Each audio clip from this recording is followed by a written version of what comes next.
Welcome to Oilers Nation Every Day with your hosts, Tyler and Liam. You know, Calvin Pickard, I was thinking that .830 save percentage, that's pretty fucked up.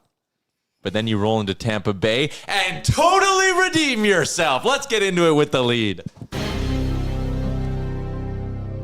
Calvin Pickard, a whisker, an eyelash away from a 30-save shutout against the Tampa Bay Lightning, which would have made a certain somebody's night. Not mine. The over didn't even come close. No, the over was, well, I think I was listening to something the other day. Someone said it's like the play of the year or something. The bet of the year was the over. I heard the same. Yeah. I got a text this morning from a hockey agent. Yeah. A source. We say source. And he said, tough night to bet the over. And I said, some people are calling it the toughest night ever to bet the over. Yeah. Who saw the Calvin Pickard redemption game coming? Who saw it? No one. I said it was his last game as an Oiler yesterday. Yeah, no, we were both kind of in agreement on that. Anyways. I mean, it really was going to take that kind of performance to get him anywhere back on track. And we don't even know if he's back on track yet. He had a really good game, and I don't want to discredit that at all, but he showed up like many of the others did yesterday. His save percentage went up 18 points. That's pretty good. And somehow he lost the game. Yep. Life's not fair sometimes is what I'd tell Calvin Pickard. 943 save percentage. Pretty good. Welcome into the show. We are live from the Sports Closet studio. Check them out online at sportscloset.ca. We've got a week left in their 25th anniversary sale. Make a purchase, $100 in store or online, and you are entered to win a $1,000 Sports Closet shopping spree. Is that right? Mm-hmm. And 4 tickets to a game. Not a bad giveaway. We're also a presentation of Bet365. Download the app today and use the promo code NATION, whatever the moment. It's never ordinary at Bet365. The Edmonton Oilers off a... Is that the most heartbreaking loss of the year? Has to be, right? Oh. Like the Calgary loss. No, I think Dallas. Blowing that it's kind of lead. fun. It's kind of interesting because I didn't feel heartbroken yesterday. I felt rewarded. I felt like I got a game where I was like, oh, I actually quite enjoyed watching them play. The Dallas game, I think the Dallas game for me would be, if I had to live on, as heartbreaking. It's like you were right there. You were 2-0 lead. You were only playing with 1-0 lead. The pressure was against them the entire third period. So I would say Dallas. Top 5 though. Yeah, I mean it's right up there. Just because if you would have won that game, you would have locked in your third win on the road trip. Which, basically would have meant that record-wise, this road trip, it would have been almost impossible for it to be a disaster. Now you're at the point where, if you lose to Florida, I mean, Florida's now the ultimate swing game to close this bad boy out. But, if you lose to Florida and you're 2-4-1 on the trip, that is a legit disastrous road trip. If you beat Florida and you're 3-3-1, you kind of sit there and, wipe the sweat off your brow and be like, whew, dodged a bullet there. But a win last night would have just guaranteed that this road trip is not a full-on disaster, and now that door is still open. So Aaron made a point before the show when we did our predictions for when how many points would do the Oilers to get. I can't remember what the rest of us said, but Aaron said 7. They currently have 5. We are on track, baby. That's why you goal set, because it's been a little touch and go here on the road trip. But 2 weeks ago, he said as long as they went 50-50 on this trip, they still got a chance to do it. And something tells me Saturday's going to have some emotion. Saw some of that last night, too. And I think looking back at it, saying a 900 record, and if you could throw up the schedule again, probably was more fair realistically. Yeah, they play 1, 2, 3, 4 legitimate Stanley Cup contenders on the trip. And 2 pretty scrappy teams to start it off. One of them came on a back-to-back. Yeah. You also play Columbus 3 days after you beat them. That's a tough... Beating a team twice in a row is tough to do. The way they beat them, too. Yeah. Are we coping right now? Is this copium? No, I don't think so. I think it's just a realistic look at the team. They're not playing very well. They're somehow getting results. And it's the world-famous Jason Demers quote. The dimmer. Dimmer. It's not a light switch, it's the dimmer. The dimmer's getting... You're getting close to bright lights. I don't hate it. We both very much trust Bruce Kurlock. Yes. I would trust Bruce Kurlock to do a number of things. Perform surgery on me. If you had to tell me, hey, you need to get surgery done and someone who's not a doctor has to do it, and Bruce Kurlock was like, I got you. I would be like, put me under right now. Give that man a knife. What did Bruce say? Bruce says they're getting back on track. Okay. Where are we going? Who would you, if you had to have surgery performed on you and you need... By like one Oilers blogger? Yes. It would be Bruce. It would be Bruce. And then honestly... I'm going to text him that. I kind of miss him. Maybe second. Definitely not you. No. I don't have a very steady hand. Zach and Cam. I was going to say not Cam's Coombsy, a bit of a wild not card. letting Coombsy operate on me. Zach, I do trust with a lot of the things he has to say. Wood guy's pretty reliable. Yeah. Don't mind Wood guy. I mean, Would you let Menzies operate on you? No, No. not Michael. Was? Oh. Just let me do it myself. Yeah. Yeah, I'd rather cut myself open than have Waz pick up a little knife and see what he can do to me. I'd come out a variety of men. Mark Spector. Yeah, Spec would get the job done. Jim Matheson, just so experienced. A Hall of Famer. Hall of Famer. Bob. Bob's not a blogger. No, Bob's not a blogger. He doesn't count in this situation. Yeah. I'm texting Bruce. I said, Liam and I were talking about you on the show today. We were saying that if we were told that we had to have someone we know perform surgery on us, but they couldn't be a doctor, we would both choose you. Yeah, that'd be a good one. I hope that means a lot to you. Mike put in there Panga, Sean Panganiban. Sean Panganiban, Yeah, I would Pangs trust is Sean. good at a lot of things. Pangs so is really good at a lot of things. That's a good pick. Yeah. Maynard said, oh, jeez, no. I feel like I was just unnecessarily horny for some reason. Definitely wouldn't be David Staples. He'd prescribe me horse medicine.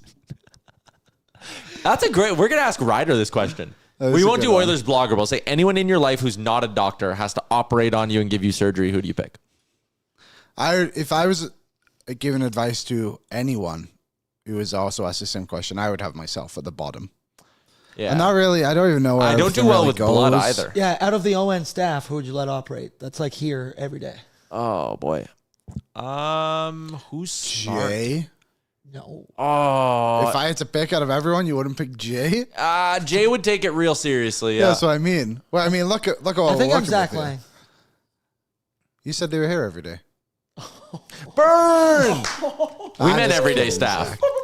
Yeah, Zach is doing Jay, the DFO DFS report, Yeah, Liam. I was just poking fun at him. Zach and Jay would probably be up there. I mean, BM, he's just a wild card. I don't know what he would. I think he just laugh his way through it. Jay's up there. Bottom of the list, and I'm not even saying this from a pure abilities perspective, I wouldn't pick Reese because the pressure would kill him before the surgery even begins. Yeah. He'd say sorry as he's cutting you open. I'm so sorry. I'm so oh sorry. my God, I'm so Tyler, sorry. as the more I think about it, I might let you operate on me. I feel like I could trust you. Not a chance. I don't get phased by pressure. Yeah, that's exactly what I mean. Like, I've seen you be Brett says big in he'd the pick club. Maddie. Yeah, maybe. Yeah, Maddie's a good one. Probably yeah. a decent idea. I was still thinking of like bloggers. Ah. I know Jay's not a blogger, but he sits next to me most days. Bruce says he misses us. Well, you Says he listens every day. I'll send him a link. You're a fibber. Fibber. I don't know, Bruce. Pop quiz, Bruce. Have you been watching the show? Just ask him 4 unrelated questions. Yeah. I think Trick question. Jason Demers has been on the show all year. It's a good quote. I was thinking about that yesterday. I think we saw a lot of positives come out of the Washington game. More negatives than, well, not more negatives than positives. The negatives just remained. Positives offensively started to trend. Yesterday it almost flipped where the offense was, I'll say fine. Obviously got a decent start to the game. It fell away in the third period. Yeah. But you got a good performance as in like you tried to win that hockey game. And I know that sounds silly to say, but like we've seen on so many nights where like they refuse to forecheck, they refuse to block shots, they just allow guys to walk in, which is kind of what happened on the first goal for Tampa Bay. But either way, like a promising step in the right direction. Maybe that part is a coping mechanism, and the team, like at this point, what are we, 23 games in, shouldn't be trying to take steps in a positive direction. Yeah. But this is where we're at, and it is what it is, and we just need to keep pushing that way. You know, we were hoping that the back-to-back 2-goal blown leads to start November was rock bottom. Then we were really hoping the 9-1 loss to the Avalanche was rock bottom. And then we were really hoping that losing 5-1 to Buffalo was rock bottom. The way they've played the last 2 games, despite the fact they've gotten 1 of 4 points, I am very confident the Buffalo loss was rock bottom. The way that like Washington was all right, the offense showed up. Damn it, we needed goaltending. Tampa Bay was, holy shit, the goaltending. Damn it, we needed offense. And to me, you can pull enough positives and like, if they had more losses like this on the schedule, people would be far less concerned about them because it's a night where it's like, okay, you actually did a lot of things really well. They came out of the gates. The first, 7 minutes of that hockey game was just all in Tampa Bay's zone. First period. First period and a half, you could almost say. Like, they dominated the Tampa Bay Lightning for a good stretch of that game, and they lost because their offense couldn't get another goal. That's big. The power play let them down, which is another reason why, and I turned to look at the camera to make this point, when they have games like they did against Montreal and they win because their power play scores a bunch, don't apologize for it. Don't feel bad, because there's also nights like last night where you sit there and go, good Lord, if the power play gets them one, they win that hockey game. Yeah, I agree. And it's funny to debate the rock bottom part, the fact that we have 2 moments already this season. Potentially 3. Potentially 3. And we're only 22 games in. 23 games rock in. bottom so far. Yes. Yeah, worst day of your life. Worse. So far. So there's a few things that happened. We should just get to the first goal of the game. I think it's a good place to start. Trent Frederick obviously comes out and great pass by Leon as well, but Frederick just ready to tee up and just go for it. And there was probably no guy on the team that needed a goal more, you could argue, in the NHL than Trent Frederick did. And great finish. The unfortunate part about Trent Frederick is so far this season, when he scores a goal on a goalie, nobody else does. Yeah, that's a shame. That's a little bit of a Frederick curse. But again, love this. And puck to the middle of the ice, hard shot. There you go. Frederick's got 2 goals on the season. He's now on pace for 8. But I will go ahead and say he finishes with more. He's actually another guy who, like, this week has been a good week for Freddie. Yeah. And hopefully, as we close out the month of November, if anything, he's probably one guy who's sitting there being like, what? We play twice in the next 7 days? Like, get me out there every day right now. Like, I'm feeling it. So it was good for Freddie to score that one. We get 1 goal 90 seconds in, and then the scoring summary, you just fast forward all the way to the end of the game. Like, Nick Paul ties it up. Didn't love McDavid on this one. No, you got to keep going. You can't coast there. No, you can't coast there. You need to play a little bit more desperate. That was really, really unfortunate. God damn it, how was Brett Kulak in the middle of the frame again on a goal against? Not that this was his fault. Yeah. Yanni Gord actually made a really, really like sneaky good play to disrupt him there. But yeah, Nick Paul finds the back of the net in his first game of the season. Super annoying. So now let's get to, and the chat's talking about this, do you challenge it? Because it's a tight play at the blue line. It's not that one. It's obviously the far side guy was the one who was offside. Knobloch talked about it after the game, and this is from Connor in our YouTube chat. He says, it was like the Makar one years ago. He didn't touch the puck till the other guy had tagged up. Like, when did Nick Paul possess the puck in the offensive zone? You're playing with a gray area. You're playing with a gray area. First off, we roast Knobloch because he doesn't take a lot of timeouts. Full credit to him for being like, you know what? I'm going to take a timeout. 1, calm down my guys. 2, let's watch this thing over. Remember the Leafs did that to the Oilers last season where they called the timeout and took an extra basically 45 seconds to watch the goal over. Right. Klingberg goal. Yeah. It's so close here. And my thinking in the moment was take your point. You've been getting throttled. You'd been getting throttled in the back half of that hockey game. You did not have the legs.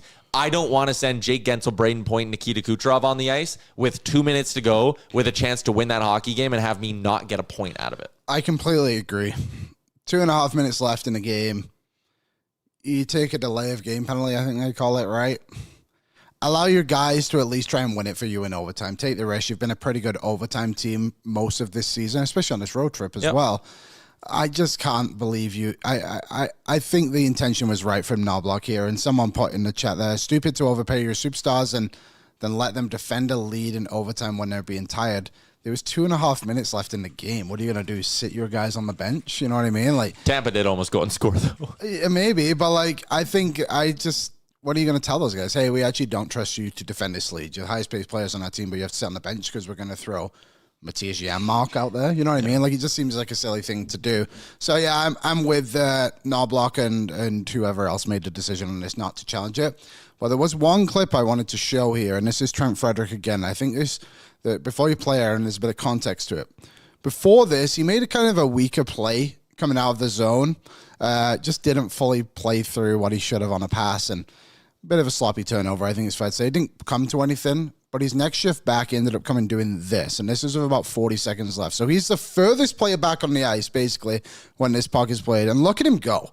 I love this. To chase that puck down and beat out JJ Mosa. Like, it that basically is guaranteed they were going to get a point. 100%. That is a hard-working play. You can see him there. There's 10 seconds left until Tampa really gets true possession of it, and you eliminate any kind also, this not offense. being icing was the most insane thing in the world. Yeah, so I think this was just a good play from Freddie in the sense of it's something that won't show up, but he goes and wins a puck battle and tries to help his team get across the line. He ends up doing it. The result obviously goes in his favor in the first 60 minutes. It doesn't in the final 5 there, but it shows me as well that maybe that's a guy who's kind of starting to find his feet a little bit here. Mm-hmm. I'm with you. Again, I was very irritated about a lot of losses this year. The Buffalo one pissed me off. Those 2 blown leads pissed me off. I'm sitting here with, I'll go to the Columbus game on the 13th and these last 2. You didn't win them, but I'm sitting there and seeing enough signs that it's the Edmonton Oilers of old. Hey, Chris Knobloch didn't forget how to coach. Tomasic, Frederick have goals. Okay, the bottom of our lineup actually has a pulse here. The blue line, I mean, Kulak aside, he's just a totally separate conversation. Kulak aside, the blue line is piecing things together. Like, I think Darnell Nurse has been good now in back-to-back games. Loved seeing him stand up for Jake Wallman and fight. Also, Kelly Sutherland hates Darnell Nurse.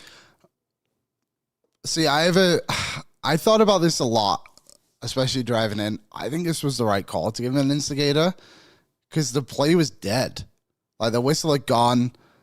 And also, too, I think it was the other ref that made the decision, because if you watch it from a reverse angle, he kind of skates up to Sutherland, and yeah, you see it a bit there, and he's like, are we calling that an instigator? I think it was an agreement on both. So as much as this kind of sucked in the moment, I do think it was probably the right call.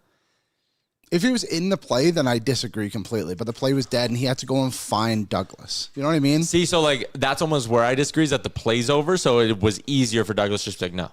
Skate away. Yeah, I guess, but the only reason they fought is because Nurse went to find him. Yeah. And I guess that's kind of what it is. It's a tough... I just agree with what Louis was saying on the call, too. Like, the instigator rule is so stupid because, one... It is. Fights aren't happening anymore. Like, fighting is down, or it's been going down the last number of years. Like, you don't need it. 2, someone has to start a fight. Totally. Right? Like, you could have went the other day with Podkolzin's fight, where he goes at the guy behind the net, and they cross-check each other, and say, you want to go? Let's go. And one guy drops their gloves first. Like, you could find a way to give an instigator for every fight, which 100%. Is what I don't love. And giving a guy 17 minutes of penalties is criminal. Kelly Sutherland, remember, game last year, Darnell Nurse got teed up, 10-minute misconduct, 90 seconds into a game. That was Kelly Sutherland. Yeah, for complaining going to the box. That's right. Go look at every Evander Kane misconduct. Pretty sure most of them are Kelly Sutherland. He doesn't like the Oilers. He doesn't like Nurse. I don't know. It was annoying. And then also, thank God you dressed 7 defensemen, because in those 17 minutes, Wallman's hurt, Nurse is sitting in the box for an hour, and Alec Regula takes a shot off the ear.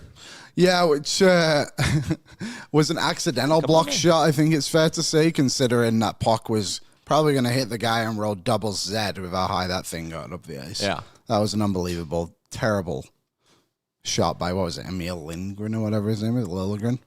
Should we bring in our first guest? Sure. All right. Ryder's appearance on the show is brought to you by Oodle Noodle. You can take advantage of the value menu deal. Add 2 green onion cakes, 5 spring rolls, or 6 wontons to your order for just $2. In-store and online orders only. Takeout and in-store, I should say. Find out more at oodlenoodle.ca. Find a location near you as we welcome in our friend Ryder from The Sauce. Hello. Much sturdier mic stand now. I got a new one. Right after that day, I drove to the store. Did you really? Yeah. When I was holding it like this for the whole interview? Yeah. Go into the store, and I'm like, hey, I need a new mic stand. Show him a picture of the old one. I'm like, this one broke. I want the same mic stand. And the guy goes, just bring in that one. I'll fix it for you for cheaper. Ooh. And I was like, nope, I'll get a new one. I don't have the one on me. He goes, yeah, but just next time you're at work, he's like, just bring back the old one. I'll fix it. It'll be way cheaper for you. And I was like, no, I want a new one. And he goes, but it's going to be about $60 cheaper. And I was like, yeah, man, my company's like, I don't care. I want it. And he was so hell-bent. He's like, well, I'll give you the new one. And if you want to bring in the old one, I can fix it. You can return. I was like, nope, don't care. Yeah. Just please give me a new mic stand. But the guy was hell-bent on giving me good customer service. I guess I shouldn't talk too much much shit about His it. boss probably doesn't love to hear that, though. That he's like, no, I'm not selling this to you. He's actively downselling it to me. I got upsold at the deli the other day. I was like, I went out. All I wanted was one chorizo sausage.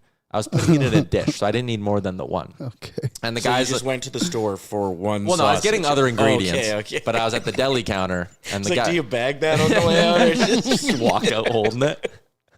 And the guy was like, "Why one?" I'm like, "I'm putting it in another dish." He's like, "You can handle two." I was like, "I don't know." And he's like, "Come on." And then I was like, "Okay, like you've asked me 3 times. Like I gotta say yes if you've asked me this many times." And they stay good in the fridge for a long time, Yeah, too. that's fine. And I don't know why. Some meat, is it fine. just like tighter in the package? Less air in there? Only God knows. Only God knows. Liam and I had a fun debate off the start of the show. If you had to go in for a surgery, I don't know what kind, but it had to be performed by someone in your life who's not a doctor, who would you pick? Holy man. We started this off as who in Oilers media would you trust? Sure. And we said Bruce Kurlock, who used to write for us. He's a very Okay. smart man. But who would you pick in your life?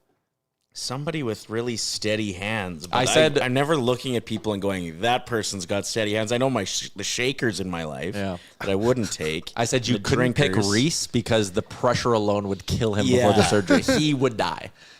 He would, yeah, that would. Yeah, we would both I just- feel like Bagged Milk could probably figure it out. He's a pretty sharp guy.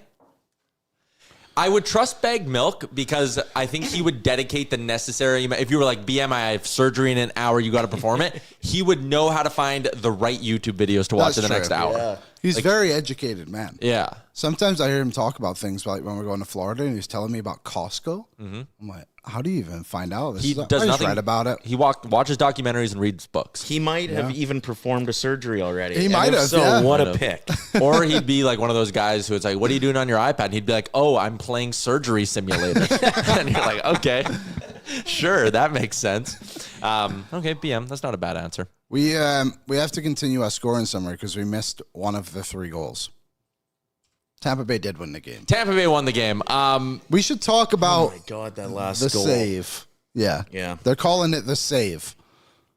People were like, how does Roslovic not flip that to his forehand and tuck it in? He's flying in as fast as he can with a defenseman right on him.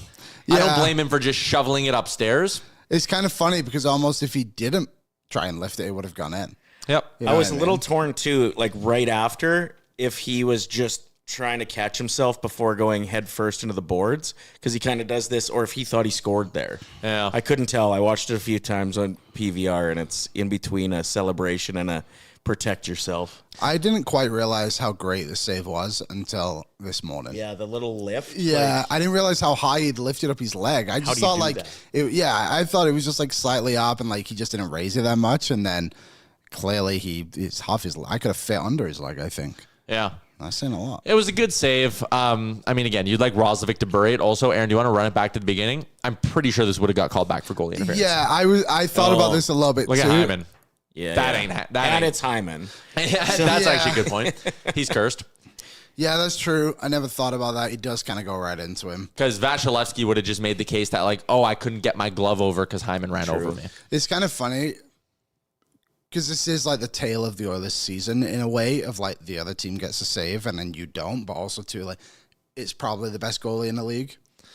You know what I mean? Like back Yeah, to one back of them. nights, you've played two of the best goalies in the league, and one of your goalies did well, the other one didn't do so well in Stuart Skinner, but kind of a tough goal to also allow. But I'm not being critical of Pickard. He's kind of the reason they went to overtime anyway. Oh, my God. Maybe overcommitted, but it 5 is what it goals is. in 2 games. You think that you pick up a win out of those 2. Yeah. You'd like to. And it's crazy because the one you were closest in is the one where you only scored Yeah, one yeah. of those 5. Jay literally said on the show yesterday, if this game ends 2-1, the Oilers win. Well, He did. He did. yeah, He also bet Trent Frederick to score on the game before. Yeah. I did as well, actually. And I put 20 on Frederick to score, which is a big bet for me. But I had just spent the day trash talking him, and I was like, I feel bad. Good juju. Yeah, that's fair. The numbers for the Oilers last night, again, like really good. Like that wasn't a game. The offense has struggled at points this season, and the offense, I should say, has been very, very frustrating at points this year because like they cycle it around, nothing dangerous, and then a turnover and back the other way. These last 2 games haven't been that, though. No. These last 2 games have been like the Oilers of old have come out. They're putting pucks in dangerous areas. They're cycling with purpose, not to just like, oh, we're waiting for something to open up. They're like zip, zip, zip, scoring chance. And that's encouraging. Last night, you only get 1, but here Vasilevskiy's 4 of his last 5 games, he's been a .957 or better. Oh, he's pretty good. Yeah. Yeah, those stats are pretty good. It's weird that after a second consecutive loss on the last 2 games, I feel better than I did after the first loss. Like, after the loss last night, I went to bed and I was like, we got this. And then I like remembered, we lost. But at least it felt like we're going to win some games if we play like that. It was a moral victory. Yeah. It was a moral Which victory. is depressing, but we'll take it. They got it. I'm with you, though. I'm way less concerned right now than I was after loss 1 against Buffalo.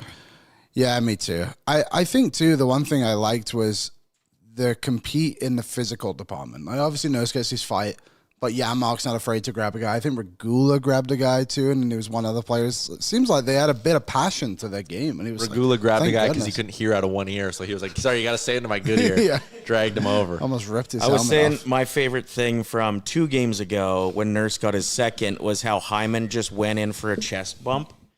And it's like a who cares moment, really, but it felt like there was just an excitement and an energy around scoring in general, which I think the team needs. It feels like they're so like business first out there. They score a goal and then they're just like, okay, going sitting on the bench. This is where I sit until I go try to score again. Like the excitement, the kid excitement of what made them all start playing, of throwing your hands up in the air after you score. Like, I just think it builds so much energy. And then you remember those moments when things are going bad too, about how good the good can feel. So it was nice. I think Hyman adds a lot of that, like a genuine excitement when things are going well. Yeah. Nathan put in the chat, can we talk about Waltman having the worst night of his life? He got straight up abused last night. Yeah, that was a rough one. Yeah, he was. You got a big hit from Douglas and then took one right off the skate. Mm-hmm. It's a tough one for our pal Jake. He's not had a great road trip. No, But I mean, who has? Exactly. Like he's one of those guys too that I'm just like not worried about. Didn't have much of, like, he was hurt for a little bit. Like Wallman will figure it out. I mean, Kulak's the one where I'm just like, God damn it, man. My heart's breaking for him. Played a little better. He's still, again, but like not his fault, on the ice for a goal against. He was on the ice for a goal 4.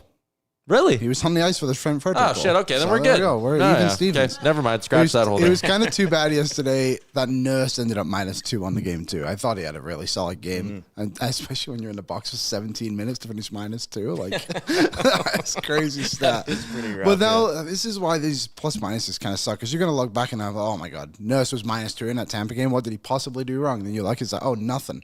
He was just on the ice coincidentally. Like. People were like, why didn't Nurse start to get back after he shot that puck? And it's like, oh, maybe because he thought the empty net was good enough. Like Roslovic is about to chip into an empty net. I don't think you're like, wonder if this could turn into a 2-on-1. Can you play it again, Aaron? Wasn't he the first No, we already guy? got a warning. We can't. Oh, jeez. We used up all of our free minutes of playing highlights. Sportsnet's mad at us already. That's how they get you, though. Son of a gun. Watching Calvin Pickard play for his life was kind of cool last night. That dude was just grinding. I did think it was his last game yesterday. And now? Now, second last. Yeah, he's earned one more for sure, I would think. 2 more? 2 more, maybe. He might have. He's my 2 more. I'm game to game with both of them right now, to be honest. Like, I think it's just a solution needs to come eventually. I don't know what the solution is, and I'm not going to cry from the rooftops for it, but like, I think they just need to find something new. My co-host on The Sauce, Lisa, has this thing where she likes Calvin Pickard a lot because she'll call him just Calvin, and she'll say it like, Calvin? But that's from Elvin and the Chipmunks, and I don't have the heart to tell her that she's saying the wrong name. So I just let her do Calvin. Like, have it. It was actually Elvin that you were looking for. If you met a guy and you're like, hey, like, what do you do for work? And he's like, I work in like music management. And they're like, okay, like client, like anyone I know. I mainly work with these 3 singing chipmunks that also live at my house. That doesn't fly. Have a tough time if you're like going to your in-laws for the first time. And they're like, so how do you make your money? And he's like, well, these chipmunks, they do a Christmas album like once a year. That doesn't work. Yeah. Should we talk to Ryder about what we talked about pre-show? About the fact he had Jeff Nadeau on and didn't know who Jeff Nadeau is? Well, not even that. I was going to say something else, but that's no. Go to yours then, because we'll get plenty of Nadeau. We need to talk Nadeau in a minute. We would like to challenge the sauce. Oh yeah, to a game of Family Feud.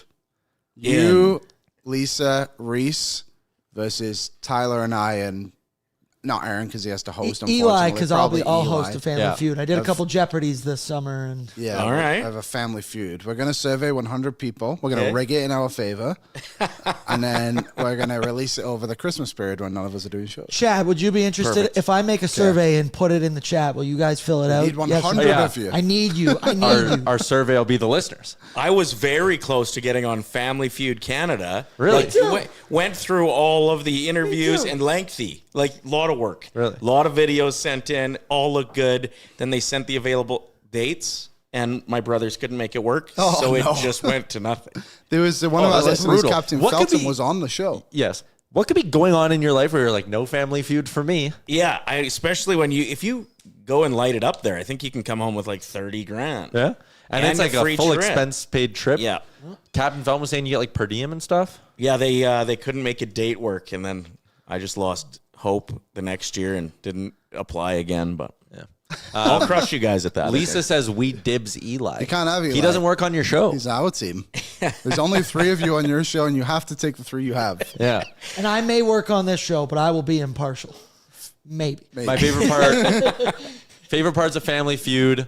I love like the good answer. Yeah. That's always good. When they ask a question that's very obviously going to have like a horny answer to it, and Steve Harvey's still mind blown every single time someone says a horny answer. It is interesting that American Family Feud went straight horny. Yeah. Like almost all of the categories. It used to be so wholesome. Like, what book do you have on your bedside table? Top answers, Bible. And now it's like, what rhymes with lead that you give to your husband in bed? Favorite parts of your wife, and it's like the 5th answer, and the guy will be like breasts, and Steve will just be like, And it's up there. really?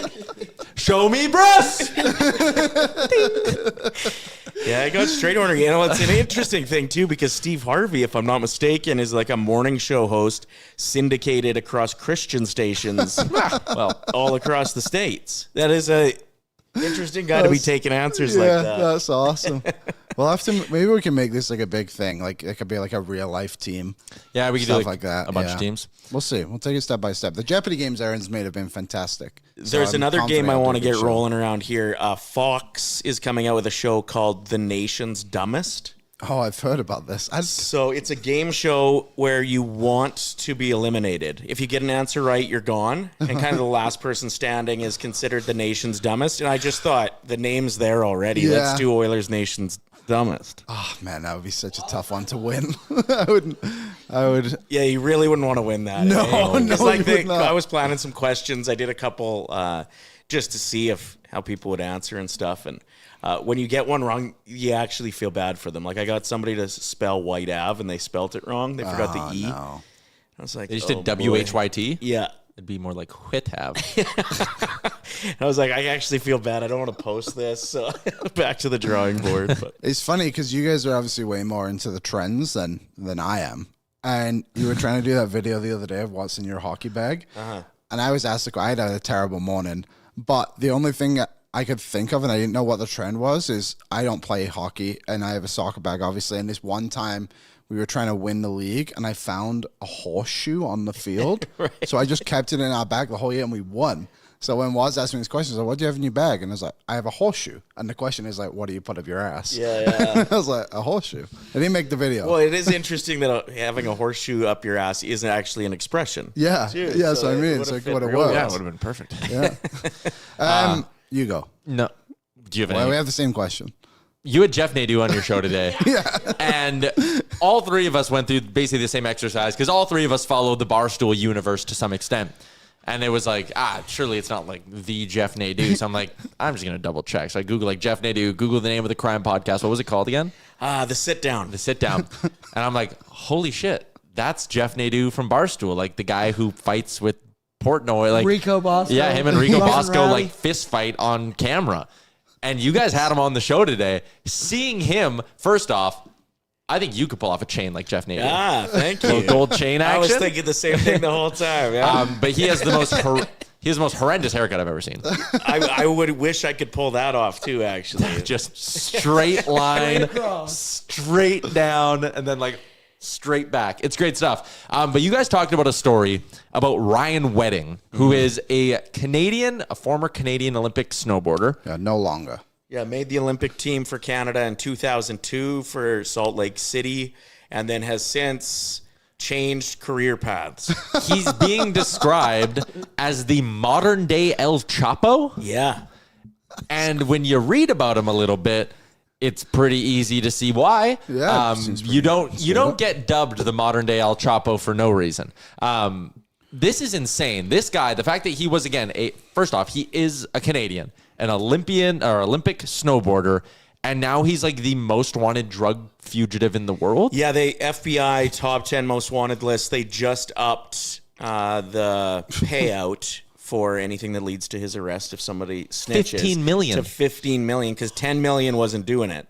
But after digging into it, like you're a dead man walking if you rat this guy out. That's how well connected he is. So nobody's going to do it, even for 15 million. I mean, how many million to take your life? I don't know how many million I'd need, but I don't think there's enough millions to know that you're dead the next day. And like, or even like to be like, okay, I'm going to rat on this guy. Then I have to like leave my life and go into hiding for the rest of, like, you either die or you are basically taking on a new personality and like living somewhere else. Yeah, you got her. So yeah, shout out to Lisa. Yesterday we were talking about just this guy's storyline, and it seemed like everybody in the office, there's about 5 or 6 people, were just really captivated by his storyline. And like, it is one of those stories that god awful shit is happening, and you wouldn't promote it or want somebody involved in it, but it's one of those stories that you're like, man, the intrigue level on this is through the roof. And so we're like, let's get somebody on that actually knows what they're talking about with this. And so Lisa just reached out, found the #1 most listened to podcast in that realm, and reached out to Jeff. And it helps that she's absolute bombshell, so when she reaches out to guys on the internet, that's Jeff. Yeah, they usually respond to her. So she lined it up real quick, and I did some digging into his podcast last night, but I didn't know his Barstool lore. Now I've done a little digging after you tipped me off to that, and yeah, it's a pretty wild life that guy's lived too. We were saying he probably is like appreciative when someone reaches out and isn't like, I want to talk about your Barstool stuff, and you're talking about his crime stuff. But you said like he knows every detail about this Ryan Wedding thing. It was incredible how well spoken he was, how well prepped he is, and how big his balls are. Because if I was spending my life talking about guys that very easily could not like something that you have to say, I don't think I'd sleep again. No, I wouldn't either. He's right that a lot of the guys that get to this level want that level of fame as well. Right. Like when you look at Escobar, he wants his story told. You look at El Chapo, he wants to be known and he wants to be scary. And now that just happens to be a Canadian snowboarder who's in that same conversation, which is mind-blowing. Did Jeff have any insight? Like, how did Ryan Wedding become this? Like, so it was started out as a snowboarder, and I think we can all agree that snowboarding culture comes with a lot of marijuana association to it, and where there's a demand and you can fill a supply, you can make a lot of money. And so there's a lot of ski bums that were probably looking for dope, and I think that's how it all started. Wow. And then he just realized he was really good at it. It was a bodybuilder, and he's a scary dude. And that combination of having the wits and being scary, I think you can climb that pretty fast if you're willing to do it. And the thing that I caught a bit of the Nadeau interview where he kind of said, like, people do cocaine. He's like, it's like, and Ryan Wedding, what is it, $1 billion in cocaine? They kind of think his fingerprints are some way intertwined with. That's the number that Jeff said. Yeah, I'm not throwing out any numbers on this one. I like sleeping at night. But yeah, if you want to catch the full interview with Jeff, it's on YouTube. Just search The Sauce on Oilers Nation. The interview's good. The last thing I'll say, because I don't want to spoil it for people, but like, when you guys asked him, like, are you not like scared at all when he was reporting? And he's like, the American mob. He's like, they can't do anything. Or like, he basically said that. And I was like, what the hell? And then he also said, I've had some interactions. I just get my lawyer involved. And I'm like, can you imagine how scary those altercations would be if somebody in the crime scene comes up to you and says, like, quit talking about me, but your entire living is made off of talking about stories like this. Crazy. But yeah, he kept on going back to the fact that a lot of these guys like the hype. And we, like last night when I started to realize, like, we got this heavy hitter on to talk about this, like, it's a little scary to think about, you know, what if somebody doesn't like something we have to say? Yeah. And so I'm going through that, but then you realize this story has gone like huge. It's on TMZ, viral, it's on CBC, it's on BBC. Like, this is us talking about a relevant news story, not us doing some digging into a guy that would be pissed that we are. But for those curious, Ryan Wedding finished 24th at the 2002 Olympics. Well, another interesting thing that we talked about was how, do you think the addiction to extreme sports and the having balls of steel to do what that's true. Olympic athletes in snowboarding would do are the kind of you got to be a little nuts basics to do you would that, need. right? Yeah, like you got to be fearless, I guess is the way to word to it. get yourself up there. Just to start, like, think what's that one where what was Eddie the Eagle? Ski jump. Yeah, you got to be nuts to do that kind of stuff. You know what I mean? It's no surprise they get into what they do. Lived in Poland for a short time, as you do. With Was? No, not with Was. No. But the Olympics were on. The Winter Olympics were on while I was there, and they take that kind of ski jumping as seriously as we take hockey. Really? It was such an interesting sport for, like, everybody gets together for the jumping. And I didn't know that was a thing, but, like, shut down the businesses. It's ski jumping time. Yeah, it was really popular. That is interesting. Poland's extreme. Yeah. Also, Jeff Nadeau ain't scared of anybody. We know. No, yeah, clearly. His lawyer is just Saul Goodman. Is our stream still going okay, or is it just my monitor? Okay, well, then it's just my monitor. That's fine. I found my mouse. Do we have a Friday Fun Zone today? We certainly do. But you gotta have to refresh this if we're gonna do it. Yeah. Otherwise, we won't be able to see anything. Yep. Oh yeah, that is very true. Okay, well, I'll get to work on that. Aaron, explain what the Friday Fun Zone is. So Friday Fun Zone, Ryder. I don't know if we've done one with you before, but we're gonna pick up some random. So today we went with. I'm trying to always keep them timely and relative. So today I'm gonna have you guys blind rank. There's been a lot of fights for the Edmonton Oilers in this past week. A lot of emotion out there. I want you to blind rank the most punchable faces in the NHL right now. Ooh. Yes. Also, I have Jeff Nadeau ready to go. Not the most punchable face. Okay, so we'll kick it off. Number 1. So you're going to rank them 1 through 5. Yeah. 1, most punchable. 5, least punchable. Sure. Okay. And we all have to agree? Yeah. Teamwork makes the dream work. Brainstorm together. Option number 1, Trevor Zegras. I don't I like Trevor Zegras. He doesn't bring me immediate disgust. Yeah. I feel the like nicest thing you've said. One of the reasons he is punchable is I think there's going to be some guys here that I know I can't take. And out of NHL players, he'd be in like maybe you get lucky and land one and win a fight. So 4? I don't want to put him 5. Yeah, I don't want to put him 5. 4? Yeah, 4 is good. I was thinking 4. Yeah, okay. I like 4. For me, I said he might have been a little bit higher solely because I think I could kick Trevor Zegras' ass. Yeah. That gets thrown up a little bit. Yeah, there's not the downside of like, oh, he's going to like, not I've never thrown a punch before, but like however you do it. Yeah, I think thumbs up is the way you go. You protect your thumb like this. You don't and then want to you come over the top like this. Anyways, he's 4. Who's next? Okay, number 2 option you've got here is, once again, this man was voted high. The Athletic did this like a year ago. Nick Cousins is the face that we're going to go with next. Oh, sorry, wrong one. He's handsome. Is he? As a massive forward. He's handsome there. That's a good-looking man. He was voted up high. Again, I'm terrible at judging how men look. Somebody did punch his face in that photo. Yeah. To be honest, his face isn't punchable, but his actions are incredible. Yeah, he's such a rat. So I think 2 is a good spot for Nick Cousins. 2 or 3. I feel like we're getting maybe 3. I'm going 3. I'd feel bad if I wrecked that smile. Yeah, that's fair. Like if he was the next like Bachelor or whatever, I'd be like, yeah, that tracks. Kind of lines up. Yeah, he's a traditionally handsome man. Liam is poor at figuring, like knowing if a guy is good looking. He says he can't do it. 1 to 10 on me. 10. Yeah, thank you. Yeah, he is bad at that. Good answer. All right, Nick Cousins 3. Who's next? Trevor Zegras 4. This one's a combination. I was trying to mash their faces together, but I couldn't do it. The Kachuk brothers. So there's one. I get like one. You get one. Swing. Do you get them both? Just with look one at those swing? faces. They count as one in this example. They're one. It's absolutely one for me. I don't even know who else you could put on here. Like I'm trying to think of how you could.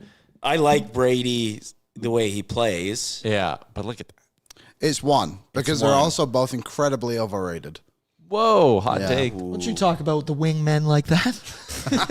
I brought it up, but on their podcast, they had a very unintentionally funny moment when they were reading mean tweets, and someone was like, I'm going to lose IQ points just listening to this podcast. And Matt goes, yeah, I mean, listen, we're not going to make you smarter. We're not, sitting here solving Rubik's Cubes. And I was like, in Matt Kachuk's brain, he was like, what's the smartest thing I can What's think the of? smartest thing? Solving a Rubik's Cube. I mean, Anyways, I've never been able to do it. no. Nah, and I've never tried. Unless I move the stickers. Amber's trying to solve one right now, but like you'll never solve it unless you learn the pattern. Correct. Yeah, which is But also Amber just thinks cheating. she can do it without. She doesn't want to Google or watch a YouTube video on what the pattern is. She thinks she can naturally stumble into it, which is insane. Have you seen the sticker trick? Just peel them off. You peel peel them them off? off and then put them all back on. Yeah. Work I hard. just buy it and don't move it. Yeah. Done. So you did it. True. All right, we're putting them at 1. So you've got 1, 3, and 4 currently taken up. This one was stunning when I checked the old athletic ranking. They were high. Players. No, this one was mentioned in there. Jeff Skinner. Oh, he's adorable. Oh, Yeah, I'm glad we saved 5. 5. Thank God. I want to give him a hug. I still kind of wish I would have got a Skinner jersey. You can still get one. He's on the team. Just the other guy. You get the other Right. a 53. Just get a Stu jersey and just tape a 53 Yeah, on the back. exactly. Yeah. People would be like, why'd you do that? You're like, I missed Jeff. Aaron, your mic's off. Just turned it off. Yeah. I There you said go. Jeff Skinner, if you were wondering. Yeah. So we're putting him at so 5. 5. So that means whoever he's putting him next is our 2. And Feels Liam- good to leave that open. Yeah. He's a decent one to leave. Oh, open. okay. I want to guess who it is. Is it someone who Oilers fans don't like? It has to be Yep, Drew it's Doughty. someone who you don't like. Who I specifically. Specifically you. Oh, Is it Eichel? someone on the Kings? No. It's Eichel. No. I like Eichel. Eastern or Western Conference? Western Conference. Pacific Division. Pacific Division. Once I see him on, there's so many players I don't like. It's Liam's not got a big hate list. Pacific Division? Pedersen? Remember when you really hated Jason Robertson for a while? I still do. Okay. Yeah, most players on the Dallas Stars I don't like. Your number 2 and who it's going to be, your final one? It's Janmark. Rasmus Oh, Anderson. yeah, that guy sucks. I would honestly put him- don't think I'd change any of those 5. No. I think we just went 5 for 5. I think we I did. think we That's our nailed best it. list so far. That guy sucks. Everything about him. What was the thing he did last year where he stare at the fans in the crowd? I was like, Yeah. my God, I who do you kinda think like- you are? I kind of like I it. hate him. He did He's it. like, You know he does it after like every goal he scores. Right. Yeah, he was doing it. It's He the did it a couple dumbest days thing ago. ever. I mean, I feel like they're doing so bad this year that he shouldn't be able to do it right now. I Like need, last every season fan too. should just have the Flames record this year and hold it up if he does it to them. It's so hard to do that against the Flames when one of their only wins is against us right now. Yeah, too, I for know. us. Yeah, we got. I tried to find the ugliest photo possible as well. That's a pretty smushy face. It looks like he's already been punched. Do you know the other thing I hate about Rasmus Anderson? What? Is that so he has the slight no trade list or whatever, right? But he's like, I'll only play for Vegas. I know. No, you don't get to decide that. You submitted your list of 6 or 7 teams, whatever it is, that you won't play for. The rest of them are up for grabs. But then Wherever we he trade. just does the whole like, I'll never sign an extension with them. Well, And that's is his he's problem. definitely on the move this year because Yeah. is he a UFA? And his contract's so good. He's a good player, Okay, but yeah. he's only like $4.5 million. I But then think, he's gonna get grossly overpaid wherever he goes. yeah. right. Yeah. I can't wait. God, I hate that guy. I hope they trade him to the East though. I don't want to have to deal like a playoff series against the Golden Knights with like Eichel, Marner, Rasmus Anderson. Beat them already. I don't understand, like, with the cap space hell that we're in, how Vegas just continually figures it out. Like, they're bringing in guys every year that I'm like, how are you making room for that guy with the roster that you have? Just ruthless. Yeah. Yeah, they are. I mean, they'll just Anything to make yourself 1% better. And Yeah. they just do it every time. They couldn't care less what your name is. If that player makes us better, they'll go do it. Well, and and I know respect it a guys will lot. sign there too. Yeah. If, they can trade away some of the assets and just go to the free market. Yeah, they are way over right now, but I guess Pietrangelo, and Stone's still on LTIR too, so that's why they're over so much. They have 2 guys on LTIR. But anyways, they're not off to like the best start to the season either. Like, it's funny how loser points will mask things, right? So like, I mean, the Oilers have 9 wins through 23 games. That really sucks, being like 9-14 straight up. But like Vegas is 10-10 straight up. They've just scooped up 6 loser points. It's not that big of a difference between the entire division, and that's why fans shouldn't be that worried. The Oilers aren't playing well by any means, but it's a good year not to play well. Exactly. So far. The division's weak. Like, for people being like, well, they make the playoffs, it's like, they're literally 1 win away from being in the top 3. Also, how many of the teams above them have they played? Just Seattle. Yes, that is true. So, like, all these head-to-heads down the stretch when Edmonton's playing better. And so much home ice, too. When you look at this season, I'm kind of thankful these road games are at the start of the season with a bit of a slump if they pick it up. Because imagine flipping that and, like, you're rolling, you're the number 1 team in the league, and then you get 9 wins out of your last 23 games. I'd have 0 confidence going into the playoffs. No, that's fair. Again, I keep hammering this, but the Oilers do not play a game in the Eastern time zone from December 18th on. Like, they are less than a month away from being done with the East. Yeah. That's crazy. Well, we have this concept on the show called the Early Start Club, where we're like embracing the older people that get up, or the early risers that don't want to go watch a game at 8 p.m. or whatever. So, like, let's go and enjoy ourselves at a 5:30 start. We're just going to get this rolling, and there's going to be no games left on the schedule for us to celebrate. Like, the merch is going to come in. We'll be like, all right, 1 game left. We got 1 Saturday afternoon game. Got your jerseys on. We announced our second nation vacation of the year. Are you tempted? Yeah, I think we're in. You're in. For the Vegas? Have you been to Circa? I have not been to Circa. I spent some time on Fremont. Yeah. And it is a time. Oh my God! I will never stay on the Strip again. I will only stay on Fremont. Yeah. Have you? Do you know like what stadium swim is though, and like the pool at Circa? I don't know. Oh, buddy, it's super dope, eh? Oh my God! Look at the side. So this is what it looks like. That's the pool. Well, that's a pretty poor photo.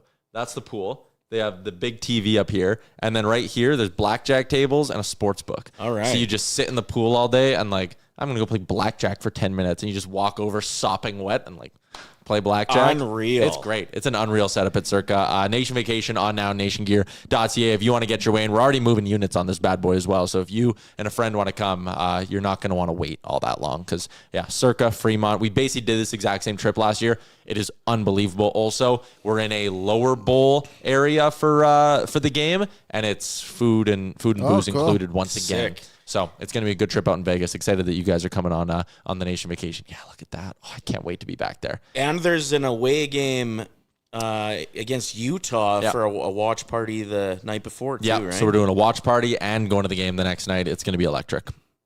We kept you for like over half an hour, so thank you for popping on. Well, thank you for having me. I hope it flew by. Yeah, can't wait to have you boys back on the show again in the coming weeks. All right, there you go. Go check out his interview with Jeff Nadeau. It was really, really good on Ryan Wedding. There's Ryder, brought to you by our friends at Oodle Noodle. Wind. I like that we just have the door there, too. Oodle Noodle, why not? You don't want to cook tonight. Order Oodle Noodle. See you, Ryder. Let's keep cruising along with the show. We're going to be joined by Rob Schremp in a few minutes here. We got a couple of things we're gonna touch on with Mr. Schremp. Edmonton taking on the Florida Panthers tomorrow, though. Interesting matchup. Florida 11-8-1. They've won back-to-back games, though. They're obviously still super banged up. They're not going to have Alexander Barkov for at least the regular season. They probably won't have him for the bulk of the playoffs as well. Still no Matt Tkachuk, although he's a couple of weeks away. No Eetu Luostarinen. Burned himself in a barbecue incident. No Dmitry Kulikov. No Cole Schwint. No Jonah Gadjevich. Schwint. You know him from another thing. No Jonah Gadjevich. No Tomas Nosek. Say that. Sounds like something the Grinch would say. You ever seen the Grinch? Yeah, both of them. There's 3. Live action. Yeah. Animated. And did they do a new one? There's another one that just came out, no? They did Jim Carrey is my own. Yeah, that's the best one to watch. The 96, 2000, 2018 they did one. Yeah, with Benedict Cumberbatch. Oh, yeah, you're right. Never saw that one. No, that's okay. Why does his dog look so happy? Well, it's Christmas. Yeah. Max loves Christmas. Yeah, my Grinch is Jim Carrey. Yeah, mine too. Yeah, Florida's not bad. I know. Yeah, no. Back-to-back ups. They're fine. Yeah. they're obviously banged up, but the Oilers are playing all these teams that are banged up, and they're not winning. But I think if you can bring that effort that you brought in Tampa Bay and bring the effort you brought offensively against Washington, basically asking for a complete game here, you can win tomorrow and come home on a positive note. But it is I think it is actually essential they win tomorrow. So they understatement, but I think I kind of agree with you. But like you're saying, like full 60. But like so the offense against Washington pops from 4. Yeah. Okay. Maybe you just need like 3, and you need your goalie to give up 2. Like the middle ground of these 2 efforts, kind of all coming together as one, is really what you need. I think one thing that shouldn't go understated from yesterday. Pickard played a great game, and I'm not discrediting him at all. The third period got a little bit chaotic. Of course, he made that huge diving save, which is incredible. But for the most part, it was a much calmer Oilers defensive game. And that needs to continue. They can't just keep playing this run and gun hockey every single night. And I said this earlier in the week, like, these goalies aren't superstars by any means. But I also don't think they're quite as bad as the statistics are saying. I think they probably should both hover around 890, 900 a little bit more. But that comes down to the team as well, playing much better in front of them. And I think I'll have much more questions about the goaltending if this team was playing at a better level. They all got to get better, including Skinner and Pickard, don't get me wrong, but like, show me that you guys can defend in front of these goaltenders before we go spend overpay on whatever it may be. Also, probably go get a goalie still, but you know what I'm trying to say. You need to get the goalie. Might be some competition in that goalie market. Connor Hellebuck out 4 to 6 weeks. It's that's something that's trending. Yeah, that was good. It's a big one. Eric Comrie now, the guy there. Yeah, he's never played more than 20 games in a season. He's probably gonna have to play 20 straight games for the Winnipeg Jets. Who would that backup be? Thomas something. He's actually had good numbers in Manitoba with the Moose. What's his last name? Can you say it? I can't even find Winnipeg on this damn sheet. Thomas Milic. Oh, the former Seattle Thunderbird. He went to the World Juniors a couple of years ago, undrafted player, I believe, and then got drafted as a late 5th, 6th round pick, if I'm not mistaken. Yeah, he won the Memorial Cup as well, I think, with the Seattle Thunderbirds. He's a good goalie, actually. He's not bad. Aaron, do you have my Stanley Cup inner and outer circle thing from DFO today? No. Yeah, sure. I was going to maybe ask our next guest about that. Speaking of our next guest, let's head out to the Star Mechanical guest line. They are Edmonton's #1 plumbing and heating company. You can find them online at starmechanical.ca, whether it's residential, commercial, 24/7 emergency service. They do it all, and they do it well. I recently got a new thermostat, but just like the little monitor thing, okay. I can't figure out how to set it up. Honest to God, debating calling Star Mechanical. Red, if you're listening, can you just please come by and help me with my thermostat? Give me a call. Yeah, just give me a call. But anyways, if you're like me and you don't know how to do stuff like that, Star Mechanical can help you out. Now that I say that, don't ask them to come install your thermostat. They'll probably be very annoyed. Anyways, we welcome in former Edmonton Oiler, former NHLer Rob Schremp to the show. Rob, how you doing? Good. How you doing, boys? We are good. We are good. The Oilers have lost 3 in a row. But they played well. But they're playing better, Rob. That's a big thing. It looks like they're maybe starting to come out of this slump a little bit. Yeah, it's turning around. I think, they've had a lot more of those, offensive zone shifts and a lot more sustained pressure. And, it seems to be turning in the right direction, if, just from these last 3 games. But, there's still a little bit of doubt there. The defending side of the game it's not been totally good. I wanted to ask you something. You were obviously a very stylish NHLer. You had swag. You were dripped out. You had aura, as the kids say. Yesterday, Alec Regula got hit in the ear. And then I noticed that no one in the NHL wears the little ear protectors anymore. Is that a style thing? Is it like a style faux pas to keep your ear guards in when you get to the NHL? Yeah, I mean, it's pretty... You get like laughed at, don't you? Those earpieces are brutal, man. It is a little bit about style. And it's also, well, for me... Those were annoying though too. So it was more about that. It was kind of annoying. They'd be pressing in my ear, and without them, it just feels, whatever. It just flows better. But the style side of it too is part of it. And the odds of getting hit there are so low. Mm-hmm. And then you wind up, it doesn't happen that often. And then when it does happen, you're like, man, I should have had those on. Like especially in Regula's case, he wasn't even going down for a block shot. That puck just went straight up, and he's like 6'6". He's just like standing there. And I feel like if I got hit in the ear once, I'd be like, I never want to experience that pain again. Maybe Regula will. Trendsetter. I wanted to ask you, Rob. Like you said, the Oilers are obviously in a bit of a slump. It's not been a great start to the season, to say the least. how difficult can it be to come out of something like this? Because as fans, like, people want to see it happen. Like, you have a bad game, the next game you better turn it around and keep going. But like, it's definitely a process to it. It takes a little bit of time too, right? Well, I mean, it's a process, but getting pumped by Colorado is a huge setback, and that's a big number, and that does deflate the group a lot. And I think the other, Washington was it 7-4? Buffalo was 5-1. That we're calling that rock bottom.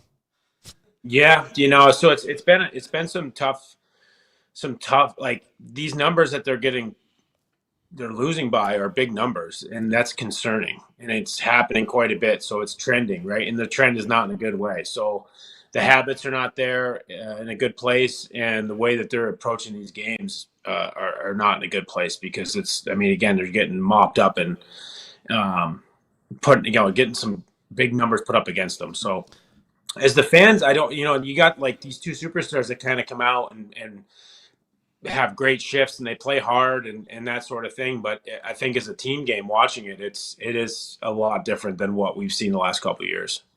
The term moral victory is such an interesting one, because I do think there are times where I'm sure you were part of it too, where like you lose a game in the middle of the regular season and you're like, like we played good, who cares? But when you're the Oilers, and like we were just talking about how, okay, the Washington score was ugly, but they played better. In Tampa Bay, you lose at OT, it's heartbreaking, but you played better. But like, is a moral victory when you're already on a losing streak, is that more deflating? Or as a professional athlete, you kind of have the wherewithal in the brain to be like, you know what, it sucks, we've lost 3, 4, 5 in a row and the losses are piling up, but like, do you sense that you're playing better and starting to come out of it, I guess, is my question. I don't know. To be honest with you, I don't know if they are playing better. Like, I felt like Pickard had to make a lot of saves undercover, like big saves. And there was one, I remember Hagel walking in, getting a bomb off from a pretty tight place. They're just giving up too much. And like, again, the tendencies and the sort of the trend right now is just like, letting up too much. So I don't know, there needs to be a lot of tightening, in my opinion. Not that matters, but in my opinion, it's too loose, and I don't see a moral victory when it's going the way it is. Again, you talk to the goalies. Like, I'd be interested to talk to them and be like, what do you guys see? And like, man, these guys, they'd probably say something along the lines of, they're letting these guys walk right down the pipe on us. Like, it's enough, big saves we have to make every game. It's a lot of stress. So that's an indicator that you got to tighten up the screws. So I don't know if that's a moral victory or not by losing by 1 goal in OT. I don't know, to be honest with you. I think if you have a reality check and you have a realistic pulse of what's going on, you're in that locker room, that it's probably not a moral victory. From an outsider's perspective, there are a lot of things that like fans will point to when a team's on a losing streak. And, one of them is like, oh man, they need to have a closed door meeting and like hash things out. From someone who's been in a professional locker room before, do those work? Was there ever a time in your career where you had the close the door guys, we're hashing this out as players, and did it ever actually work? Yeah, definitely have had those. And as far as how effective they are, it's tricky at pro sports. Juniors is a different story. It's kind of like a group of friends getting together and making sure, you're willing to pull the rope. In pro, it's a little bit different, depending on the group. And, they're not super effective. That being said, who knows? Maybe that is fair value comment to do that, because there's from the outside looking in and watching from as a fan perspective, like there's some guys that need to pull the rope and they need to pick it up. So who's going to send that message? Don't know, but there's definitely accountability. There needs to be more accountability there, because some plays are happening and it's almost like it's a men's league game. It's the National Hockey League, and it's really important stuff. It's not Tuesday night men's league. So whoever gets that message delivered, someone has to, because it's a little bit lackadaisical. Tell you what, if it was Tuesday night men's league, guys would be wearing ear guards because they wouldn't want to get hit in the goddamn ear. I mean, probably you're not wrong. There's a weird thing going on in the NHL right now where 3-on-3 overtime seems to have been figured out. Like, So boring. Teams are slowing it down. Like it was one of our guys in Vancouver was like, they literally play for the shootout because their goalies are so good in shootouts. I have a stat quickly. Okay. Last season and the whole year, 5.1% of all games went to shootout. As of this Monday, 9.5% of games this year are going to a shootout. But continue. So is there something that you see in the 3-on-3 or is like, it'd be better if that was changed? Or is there a rule you would put into that so maybe we're not getting to the shootout as often as we are? I mean, it's such a possession game, puck possession game. Everybody can skate now, so it's not it's not so easy to create, and you're also obviously everything is risky in the sense of you got to calculate that when you're out there. So it's easier to say from the outside, like, why are they doing it or why are they playing this way? It's like you got really good defensive players, like you can't just go and score.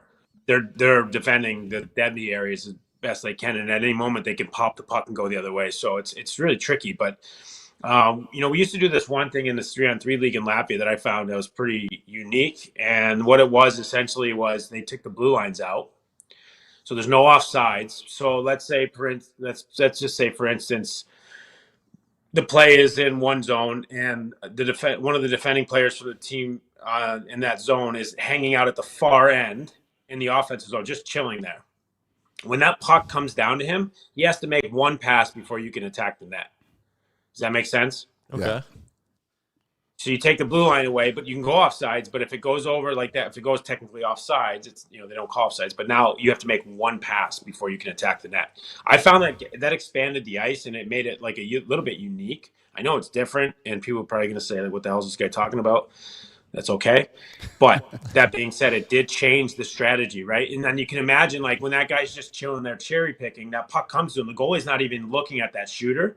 The goalie's looking at where the second wave would come from. And it just, again, it changed the sort of dynamic of that, where now we're getting to this stale point of like, 3-on-3 is actually kind of boring. Mm-hmm. It is like guys like take it out, take it back out of the zone. And the KHL, I know they took the rule where you can't go past the red. Once you enter the red line, you can't go past the red line again, or it's a penalty.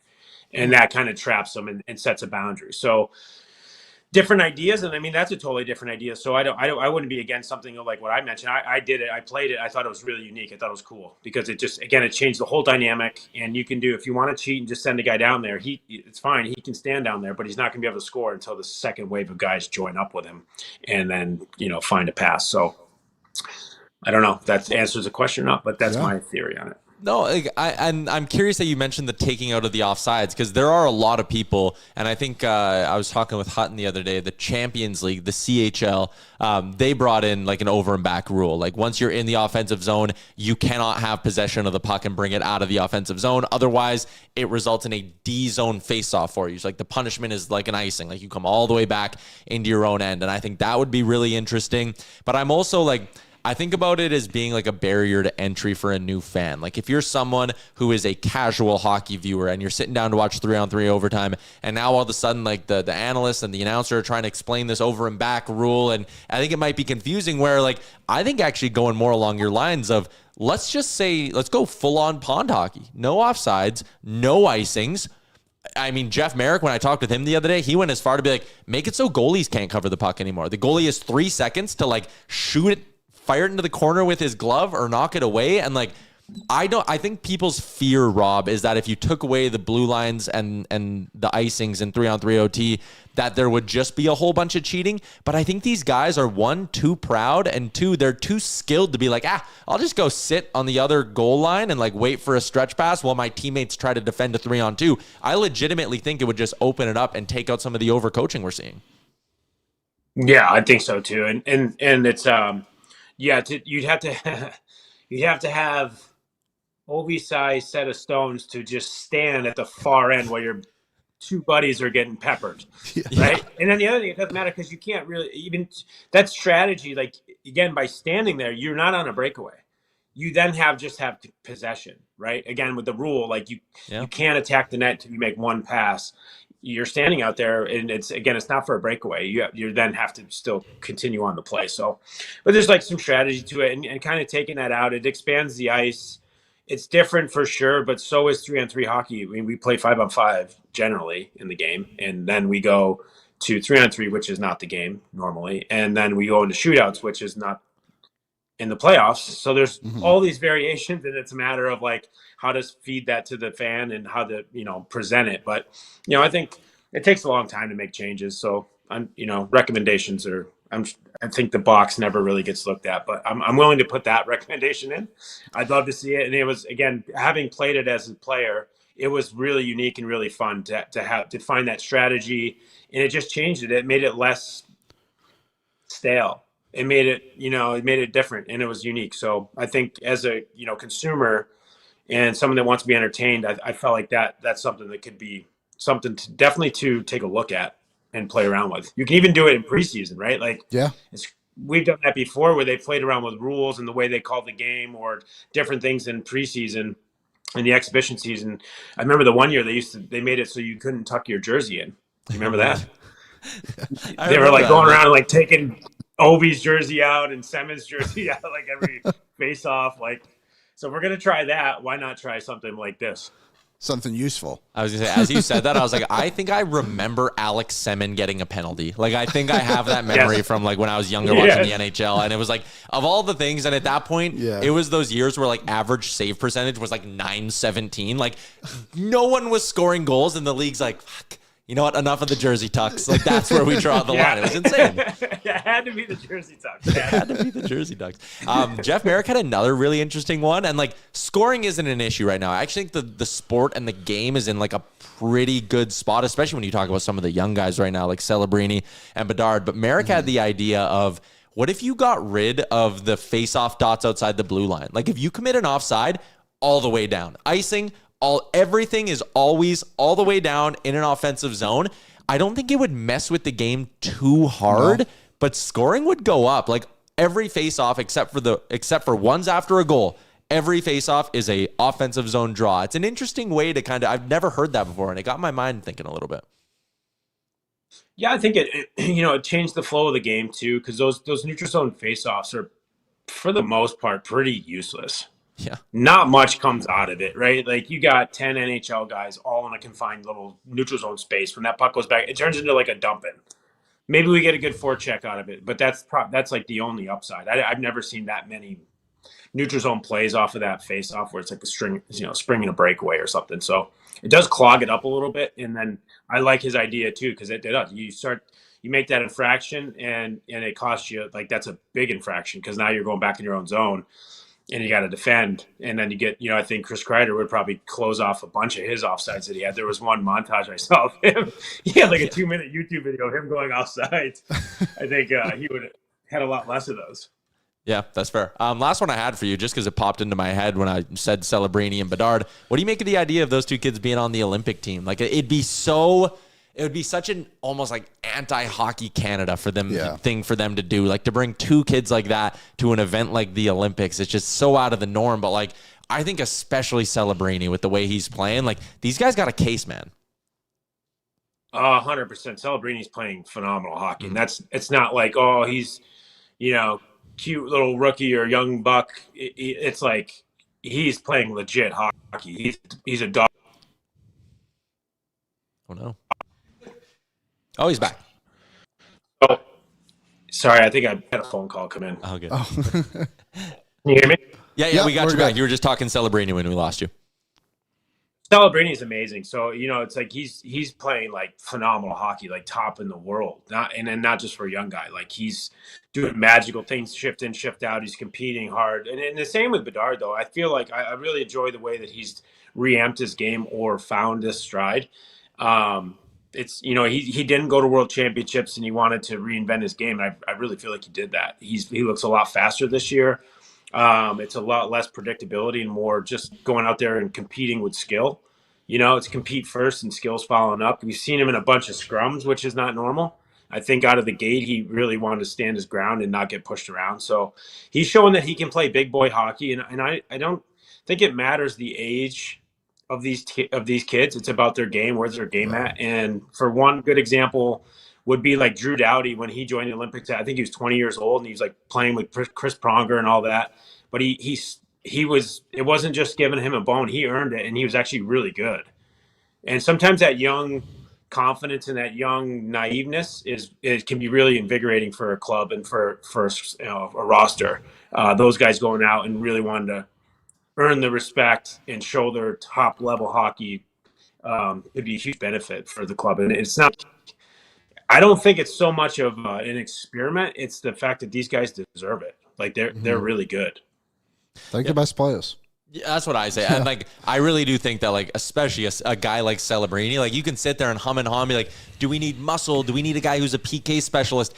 I think the best players know how to adapt. And not that Macklin Celebrini is going to go run through a guy on the forecheck, but if you were like, hey, man, and you told him now, being like, hey, when you get to the Olympics, we're taking you. You're playing third line left wing with Sam Ryder or whoever, and we're going to have you on the PK and D-zone draws. Like, I think he's smart enough to, like, adjust his game to that.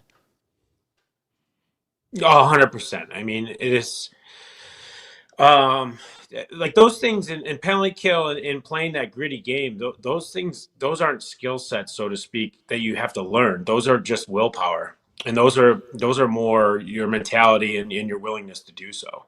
And when when anybody, I'm not American or I'm not Canadian, but when those guys put on that Canadian sweater, they all do it. It's been notoriously how the Canadian brand is.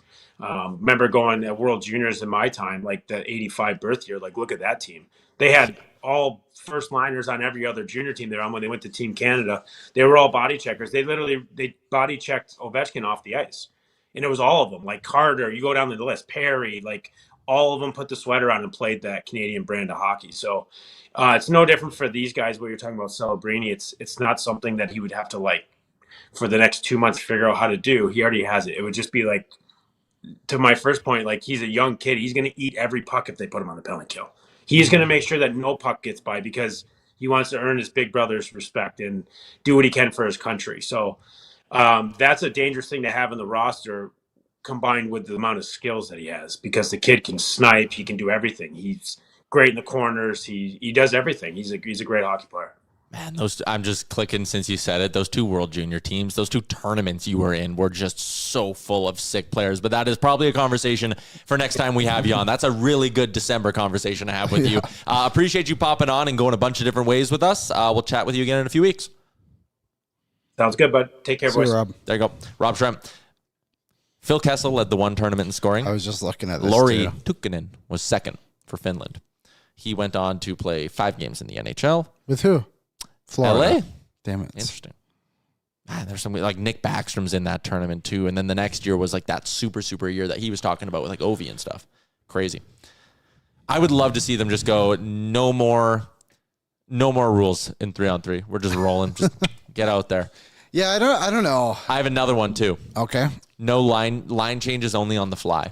I was thinking of one. You can only line change if you have possession of the puck.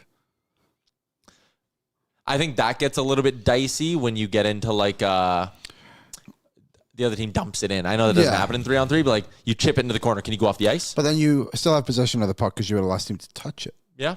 You don't want to make it too complicated. I know, and that's kind of why I'm saying like less rules. Like, and even from the perspective, like to go to what Merrick was telling me, we're like, hey, why don't we just say goalies can't cover it anymore?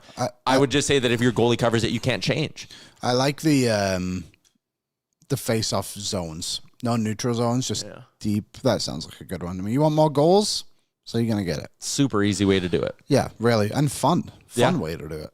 The only like it would. No, I don't even think. I was saying, would it slow down the game too much? Like always, like on an offside, having to pick up the puck and bring it all the way down to the other end. But just don't go offside. There's not many offsides in overtime anyway. Yeah, just do what beer league refs do. Each ref just has a puck in their pocket at all times. So the one ref just skates down, pulls puck out of their pocket, and they're ready to go. Here's a theory. Okay. Why don't we just make 3-on-3 overtime until somebody scores? If we want to get rid of the shootout, why is there a time limit? I feel like this about the NFL, that the OT is 10 minutes, and I go, why? Just go till someone wins. Let them play 3-on-3 hockey till someone wins the game. Am I too simple with that? No, I don't think it's that complicated either. Here's another theory. Did George Bush know that 9/11 was happening? Well, something to think Bring in about. Coombsy. He wasn't exactly surprised in that one video.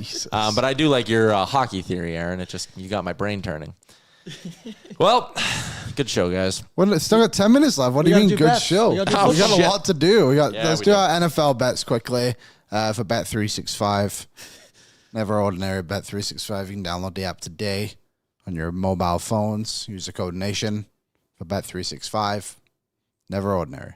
I'm pulling her up right now. Yep. Oh, Face ID. I got mine on my laptop. All right, NFL parlay. Our NFL parlay for the year is 2-8-1, boys. But we're up 5.9 units because we have the one push actually ended up giving us like 2.3 units, and we've hit this thing twice. So let's take a look at the Sunday NFL slate. I got an early candidate. Okay.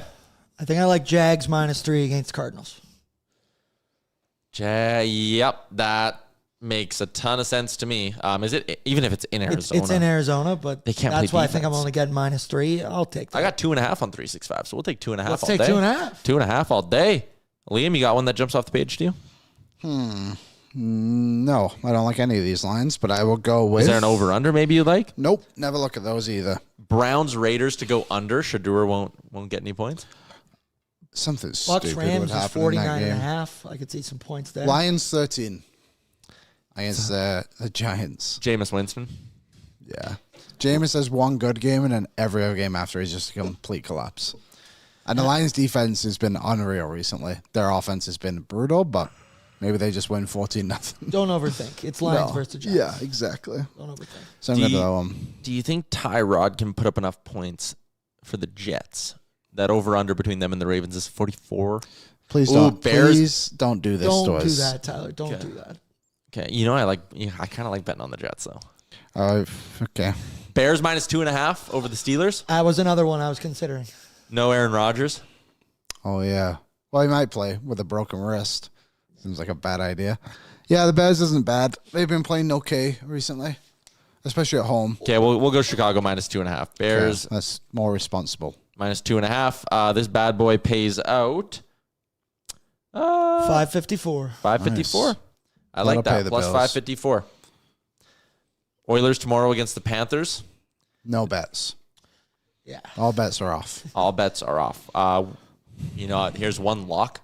We're going to have a couple of beers at Dog Patch and have a great time watching the game. If you're coming tomorrow and you bought tickets, let us know in the chat right now. Comment in the chat. Say, I'm coming. It's sold out. It's sold out, so a few you have to be showing up. It's sold out. And Tyler, we actually got an email during the show. We've got another event coming up. Dog Patch, Tis the Seas. Tis the Sizz. Tis a sizz. Yeah. What does that mean? Tis the season, but it got shortened up to Tis the Sizz.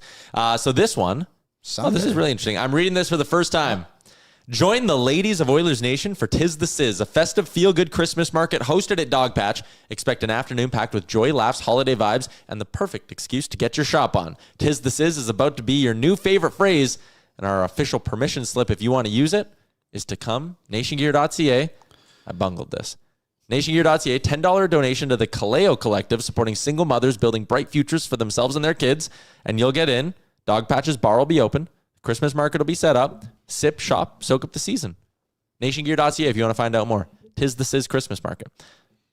I would imagine, it's the ladies of Oilers Nation putting this one on. There you go. Giddy up. Giddy up. Did anyone comment saying they're coming tonight? Who bought all these tickets? Tomorrow. Tomorrow. Lance is probably coming. Lance, Mr. I think Burns. Mr. Burns. I think Battle. Sergeant I might Battle. have Maybe Tyler. Me? Yeah, I'll be there. Tyler Mueller. Mulick. Yeah, Mulick might be there. been. Liam, you're going to pregame with me tomorrow, Yeah, correct? we'll you're pregame coming. tomorrow. What time's that at? 4? Yep. Then the event starts at 3:30, right? Yeah, something like that. Yeah. Andrew says, so Kennedy for the ladies of Oilers Nation. No, we have Maddie. We Maddie? have Lisa? Lisa Evans. Ronnie. Yeah. Yeah. I think that's it that work in Edmonton. Yeah, I think in Edmonton that's Yeah. it. But At least like full time. Obviously great crew. Caprice, but she's part time. That's a great crew. It's a great crew. Lance yeah, bought Caprice, of 25 course. tickets, so it's just him and Tyler. Okay. That would be unbelievable. To buy out our watch party at Dog Patch, because it's a small-ish space, we're talking $350. I wouldn't put it past Lance. such a rascal. He is. Imagine he's the only one sitting. You come down the stairs and he's just got all these empty seats. It would be- Tyler, right here. It right would be next to me. so funny. I wouldn't even be upset with him at all. No, I That wouldn't would be either. Hilarious. If someone really, and there would be someone out there who would be like, yep, I want the whole bar to myself, $350. Maybe not Lance, but someone would. Someone would. Yep. Should we watch trending quickly? Yeah, for the Jasper Pond Hockey Tournament, nationgear.ca if you want to get in on more info. You've all heard me say it a million times now, but it's my favorite weekend of the year. Tourism Jasper, CHE Hockey, Jasper Canada, the Fairmont JPL. Great event, nationgear.ca. Get your team, compete against us. Hang out in the hot tub with me after. God, I love that hot tub. That's what they should be putting on these posters. Get rid of this moose. And put me in the hot tub. In the hot tub. Yep. AI Tyler in the hot tub. I'm going to do that bring right your now. family. Carter Hutton's coming. He's bringing his family. Bring your wives. My wife will be there. Maybe our wives will become best friends. Then you and I will become best friends as well, listener. Lance is just foaming at the mouth now. Yeah, Lance is like, I need to learn how to skate ASAP. I actually don't know if Lance knows how to skate. He's not in the chat today, and we're talking about Lance a ton. Anywho, no one in the chat has said that they're coming tomorrow. So who bought all these tickets? What's trending, Liam? Well, the first one is crazy. A player in the OHL, you may have seen this video going around the other week. I don't know how to say his name. Crazy slash, you'll see it right here as he comes around the net, just whacks a guy right over the head. Obviously, the penalty is called immediately. I believe he plays for the Brantford Steelfish or whatever they're called, the Steelheads. Brampton Steelheads, yes. Suspended for the rest of the season. Yep. Rightfully so. This is an absolutely insane thing to do. I don't think this video shows a different angle of it, thankfully, but the clearly full intent to just slap this other player on Oshawa right around the head of his stick. Unacceptable, and yes, you should not be playing hockey much more. Yep. I'm okay if you get banned for more than the rest of the year. That's So if he wants to get reinstated, he's got to do a bunch of like training and stuff, they said. So yeah. Yeah, pretty slashing insane people over play. the head, bad. Can't be doing that. Don't do that. And it kind of looks like this kid hasn't really been like a big penalty minutes guy his entire career, so there's a good chance he just made a mistake in the moment. So hopefully he can come back and learn from it when eventually he gets reinstated next season. Yeah. So don't want to see his career ended, of course. He's only 2007 born. He's barely 18. One of my beer league games like a month ago, one guy lost his cool and just skated by our bench and put his stick in our bench and skated by and just hit everyone in the face as he skated by. And the refs gave him, there was like maybe 20 seconds left in the game when he did this. He was so mad at us. Refs gave him a major for high sticking. The league was like, nah, you don't have to suspend him at all. Oh, well, that makes sense. Pretty insane thing to do, but guy just basically went and was like, I'm going to high stick 12 guys. Just like, a new take on the flyby. yeah. And the refs gave him a major, and the league was like, you know what? That's probably good. Probably someone probably said something mean to him or whatever. FIFA World Cup update, Liam. Why is this in here? So obviously the World Cup is coming to Canada next summer. Yes. And the qualifiers have kind of come to an end right now. There's a few playoffs, but 42 of the 48 teams have officially qualified for the FIFA World Cup. Including one very small country. Many small countries, which a makes bunch of this really little countries. So Cape Verde, I believe I said that right, is is a country off the coast of Africa that is this tiny, tiny nation, and they qualified for the World Cup, beating out some like big names. I believe they beat out Nigeria in their group, which is like Nigeria is a significant country in football aspects of things. I believe it's quite large as well. So that's an incredible story. But then also too, Curacao, which is an island in the Caribbean, also qualified for the World Cup for their first time. And they've only been an independent nation under that name since 2011. Wow. And they qualified for the 2026 World Cup. They beat out some pretty big names as well in their qualifying. Jamaica, Trinidad and Tobago was the other one, both been in the World Cup fairly recently. And there's a couple other debutants. Jordan, Uzbekistan is another one, both pretty incredible. They made it. They've been doing really well at lower end, like under 23s and stuff. But the other country I wanted to give a shout out was Haiti. They qualified for the World Cup for the first time since 1974. Shout out Haiti. And another teeny tiny country, which, always punches slightly above their weight class. Yeah, they punch Scotland. Well done, Scotland. You finally made yourselves relevant to the world of football. Congratulations on your qualification. Yikes. What happened between you and Scotland? Don't get me started. So that was really good. It's actually exciting. I was really unsure how this 48-team format would do, but we're going to see some crazy results. Yeah, and like good to see these teams and continue football. Soccer, is obviously the biggest sport in the world. Good to see these smaller nations like Scotland finally get a chance to show what they can do on the big stage. You did a whole 4-minute thing just to be a bitch to Scotland. Yeah, exactly. Yeah. Liam, quick flag game. Go. Latvia. I knew that one. Bahrain. Yeah, Bahrain. Did not qualify for the World Cup. Sierra Leone. Diamonds Did not qualify either. Ivory Coast. Trick question. Could have been Ireland. Go on. Keep going. No, we got to wrap up. Angola. One more after this one. Yeah. Oh, boy. Turkmenistan. I was going to say we'll go till you lose, but you're just not We'd be going to. going all day. Belize. No. Gotta Belize. Aruba. Let's do quickly your inner circle one. I'm curious. You Billy up and you haven't told me what you did. Wait, I had 2 more things on what's trending. One, I'm watching that show, The Office Movers on Crave. Oh, yeah. It is so goddamn funny. Watch it. So funny. Do you want to read the last one on what's trending? Just the last point I had? Just read it. Just don't think. Just read it. No. Liam's going to drive me to the car dealership today. No, I'm not, because I'm not getting a car out of this. It's 14 minutes away. You'd be doing me a favor. Then I have to drive another 25 minutes home. How long does it take you to get home from here? 17 minutes. Yeah. So I'm only asking you to do like an extra 16 minutes of driving. Yeah, I know you are. Is there an amount that the Uber would cost me that would make you feel bad enough to do it? No. Wow. What if he stops at like McDonald's or something on the way? No, I'm trying to watch my figure. I don't want McDonald's. Okay, well, like chop leaf, no free ads. I'm not buying him. I'll just buy an Uber at that point. I'm making promises I can't keep. Yeah. We can figure it out. All right. Inner circle, outer circle, Stanley Cup. This is, did you get it from Pat? Mm-hmm. Oh, nice. Here you go. We'll throw it up. Here's my inner and outer circle. Cool graphic. Inner has exactly 3 teams. I have Colorado, Dallas, and Florida. These are the teams that I think, if the playoffs started right now, would have like a true, authentic shot at winning the Stanley Cup.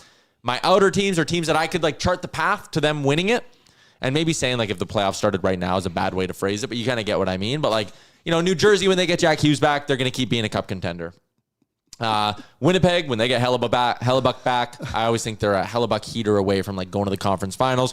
Washington is the one team that really changed my mind from the start of the year. They took Toronto's spot. And then I had Edmonton slide out of the inner. Edmonton was inner. I now have them as outer, but they're still a contender. Toronto's the team I took all the way out. Someone I'm missing? Someone I have too high? I never believe in a team like the New Jersey Devils, for example. I just kind of go like goaltending check, blue line check. They're fringe. It just seems to check a lot. Yeah. Well, I mean, they're not far off. If I had to rank all those, they probably only team I'd have below them. Is probably Washington. Jack Hughes early season freak injury check. Yeah, About that. Yeah. I mean, I just don't think there's many teams who I would label as like legit, but those 3 are probably the fairest ones, despite where Florida are in the standings. They're obviously really good teams. So you would take Jersey out if you had to do this exercise yourself? I would take Jersey out, I would take Washington out, I would take Winnipeg out, and I would take... You don't think Washington's outer circle? They're good. But are they better than Tampa Bay and Carolina? I just don't think so. Okay. So I'm much more harsher. Yeah, so you'd have a total of 7 teams, inner and outer combined.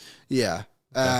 Andrew asked, why remove Toronto and keep Edmonton while the Pacific Division sucks and it only takes a couple of decent rounds for Edmonton get to the Pacific Western Finals? And to be fair, I think the Atlantic sucks too, but the reason I kept Florida in, and even though they're kind of middling, they're still true inner circle. They're the champs. And like until they show me that they won't win in the playoffs, I have no reason to doubt them. And the Oilers are similar, where like they've made back-to-back Stanley Cup finals. They've been the best team in the West in back-to-back years. And also, too, there's not a second best team in their division. Yeah. I don't care what the standings say. They're best. The Oilers are better than Vegas is the only team that can compete with them when they're both playing their best hockey. Also, I AI'd a picture of you in a hot tub, and we will not show it on the show. Thank you. Okay, that's a wrap. I got soup to eat for lunch. No Montreal? They're close. No. I think Montreal can work their way in by the end of the season, but I need to see more goaltending out of them before I do that. Not for me. Not for Liam either. Don't they only have 5 regulation wins too? Something stupid like that? They've been getting a lot of OT wins. Yeah. Same with Edmonton, I understand, but Montreal's a bit too young for me to believe they can win. Also, Friedman says today he believes Binnington and Logan Thompson are the 1 and 2 for Canada. Good call on Thompson. Okay, that's a wrap on today's edition of the show. Another week of the show as well. Shout out to Ryder for joining us for like half an hour. Shout out to Rob Schremp for joining us. Went some interesting spots with him. What kind of soup? I made Mexican tortilla soup in my crock pot. It is good. Well, see you all tomorrow at Dog Patch, assuming you're all showing up. Other than that, have a great weekend. We'll be back Monday, noon Mountain. Oil up. What's up, Nation citizens? If you enjoyed today's episode of Oilers Nation Every Day, make sure you hit the subscribe button here on our YouTube to not miss any of our content. We got you covered from interviews, insight, analysis, everything you need to stay up to date on everything around the team. Hit that subscribe button so you don't miss a video.